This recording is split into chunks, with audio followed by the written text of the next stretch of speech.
दोस्तों, एक बार की बात है। किसी गांव में एक ग्वाला रहता था जो एक रेवड़ का चरवाहा था और नित्य दोपहर में अपने रेवड़ को पीपल के पेड़ के नीचे विश्राम करने के लिए लाया करता था।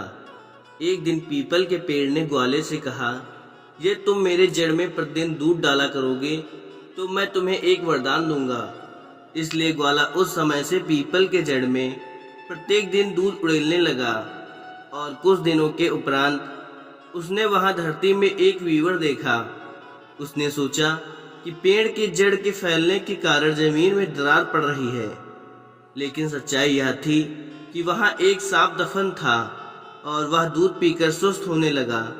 सांप वहां की भूमि में दरार पैदा करके एक दिन बाहर प्रकट हो गया। उसे देखकर लड़का भय से आकृत हो गया और उसने समझा कि सांप अब निश्चित ही उसे डस लेगा। परंतु सांप ने कहा, डरो मत, मैं निमन इस दुनिया का बंदी था और तुमने मुझ पर अनुग्रह करके मुझे वहां से स्वाधीन किया है। मेरी आकांक्षा है कि मैं तुम्हारे प्रति कृतज्ञता प्रकट करूं और तुम्हें तुम्हारे इच्छा अनुसार वरदान दूं। लड़के ने उत्तर दिया कि सांप को ही यह चयन करना चाहिए कि वह उसे क्या देना चाहता है। तब सांप ने उसे अपने और समीप बुलाया और उसके अतिशय लंबे बालों पर एक जोर की फूंक छोड़ी और उसके बाल सोने की तरह चमकने लगे। और सांप ने कहा, इस बाल के कारण तुम्हें एक पत्नी प्राप्त होगी और तुम अत्यंत शक्तिशाली हो जाओगे और तुम जो कुछ बोलोगे वह घटित हो जाएगा। लड़के ने पूछा, कैसी चीजें घटित होंगी? सांप ने उत्तर दिया, ये तुम कहोगे कि अमुक व्यक्ति की मृत्यु हो जाए तो उसकी मृत्यु हो जाएगी, और यदि तुम कहोगे कि अमुक व्यक्ति जीवित हो जाए तो वह जी उठेगा।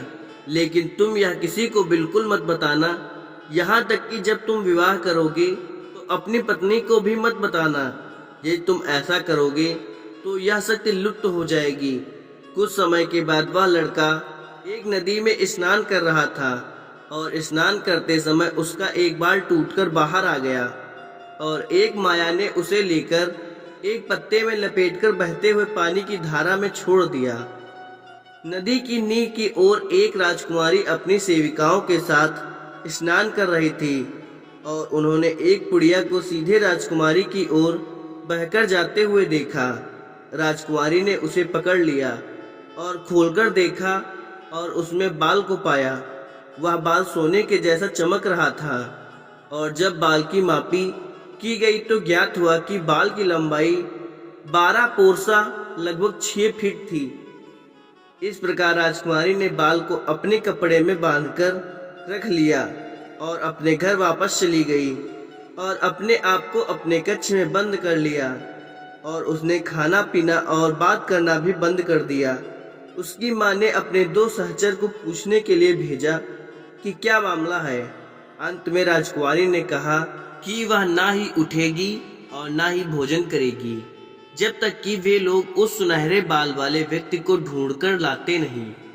यदि वह कोई पुरुष हुआ तब उसे उसका पति बनना होगा, और यदि वह कोई स्त्री हुई तो उसे आकर उसके साथ उसकी सखी की तरह रहना होगा।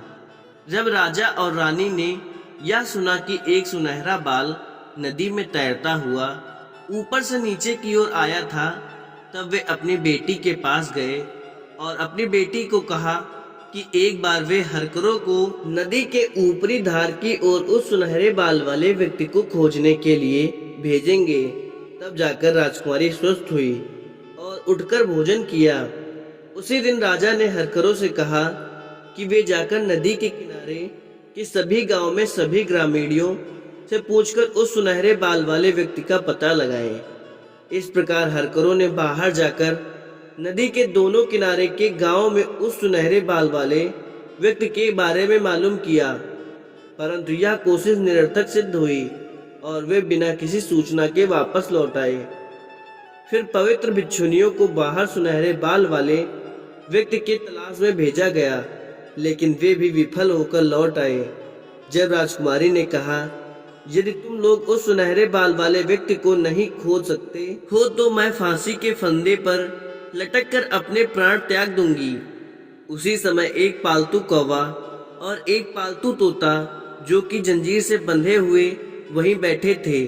उन्होंने बोलना शुरू किया, तुम लोग कभी भी उस सुनहरे बाल वाले व्यक्ति को नहीं खोज पाओगे। निश्चय ही वह घने जंगल के अंदर में रहता होगा।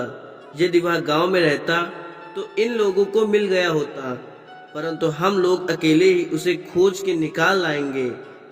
हमारे जंजीर को खोल दो, हम लोग उसकी खोज में जाएंगे। इस प्रकार राजा ने उन्हें जंजीर से मुक्त करने का आदेश दिया और यात्रा को आरंभ करने से पहले उन्हें अच्छा भोजन दिया, क्योंकि वे लोग मनुष्य की भांति अपना राशन नहीं ढो सकते थे। तब कौवा और तोता दोनों नदी के ऊपर ऊपर उड़ चले और काफी लंबी खोज के बाद उन्होंने सहसा ग्वाले को जंगल में पीपल के पेड़ के नीचे अपने मवेशियों के साथ आराम करते हुए देखा। इस प्रकार वे नीचे उतरकर पीपल के पेड़ पर बैठ गए और आपस में सलाह करने लगे कि कैसे उस लड़के को फुसलाकर यहाँ से ले जाएं। तोते ने कहा, उसे जानवरों के नजदीक जाने में डर लग रहा है। इसलिए तोते ने प्रस्ताव दिया कि पेड़ के नीचे जहाँ लड़के की छड़ी और चादर के पास उसकी बांसुरी पड़ी हुई है, कौवा नीचे उड़कर वहां जाए और वहां से उसकी बांसुरी उठा लाए।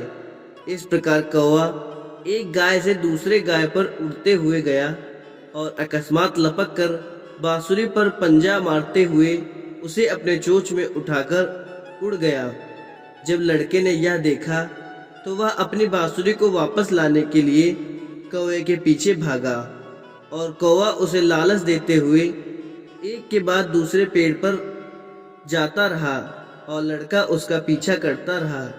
जब कौवा थक गया तब तोते ने कौवे से बांसुरी को ले लिया और इस प्रकार दोनों उस लड़के को राजा के शहर में ले आए और वे दोनों उड़कर राजमहल में जा पहुंचे। लड़का भी पीछा करता हुआ वहां चला आया। दोनों पंछी उड़कर उस कक्ष में प्रवेश कर गए जिस कक्ष में राजकुमारी थी और वहां उन्हें बांसुरी को राजकुमारी के हाथ में गिरा दिया। लड़का भी पीछा करता हुआ वहां कक्ष में चला आया। लड़के ने राजकुमारी से बांसुरी लौटाने को कहा। तब राजकुमारी ने कहा, यदि वह उससे विवाह करने का वचन देता है तो वह उसकी बांसुरी वापस कर देगी, वरना नहीं। लड़के ने कहा, वह कैसे अचानक उससे विवाह कर सकता है जबकि वह अभी तक उसे जानता भी नहीं है। लेकिन राजकुमारी ने कहा, हम लोग काफी लंबे समय से एक दूसरे को जानते हैं। तुम्हें याद है, एक दिन नदी में नहाते समय तुमने एक पत्ते में अपने बाल को बांधकर नदी के निचले धारा में बहने के लिए छोड़ दिया था। वही बाल हम लोगों का बिचौलिया बनकर हमारी पहचान कर चुका है। तब लड़के को याद आया कैसे सांप ने कहा था कि उसके बाल के कारण उसे पत्नी मिलेगी और उसने राजकुमारी से पूछा, मुझे वह बाल दिखाओ जो तुम्हें मिला है। इस प्रकार राजकुमारी ने उस बाल को लाकर दिखाया जो कि बिल्कुल उसके बाल की तरह लंबे और चमकीले थे। तब लड़के ने कहा, हाँ, यह मेरा ही बाल है।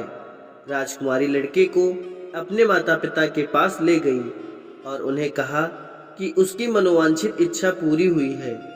अब यदि वे विवाह के लिए राजी नहीं होंगे तो वह लड़के के साथ भाग जाएगी। इस प्रकार प्राणी ग्रहण का दिन निश्चित किया गया और निमंत्रण पत्र बांटे गए और यह परिणय संपन्न हुआ। लड़का शीघ्र ही अपनी दुल्हन के अनुराग में हो गया और अपने मवेशी जिसे कि उसने जंगल में बिना किसी के देखभाल में छोड़ आया था उसे भूल गया। लेकिन कुछ समय के बाद उसे मवेशियों की याद आई और उसने राजकुमारी से कहा कि उसे अपने मवेशियों के पास वापस जाना है। क्या वह वहां उसके साथ जाना चाहेगी या नहीं? राजकुमारी ने कहा, वह अपने माता पिता से अनुमति लेकर उसके साथ जाएगी। तब राजा ने उन दोनों को विदाई का जेवरान दिया और ग्वाले को अपने राज्य का आधा हिस्सा भी दिया। राजा ने ग्वाले को अपनी संपत्ति में से हाथी, घोड़ा, अन्य दूसरे मवेशी भी दिए और कहा, तुम स्वतंत्र हो और जो चाहो करो। तुम यहाँ भी रह सकते हो या अपने घर भी जा सकते हो, लेकिन यदि तुम यहाँ रहने का निर्णय करते हो तो मैं तुम्हें कभी वापस नहीं जाने दूंगा।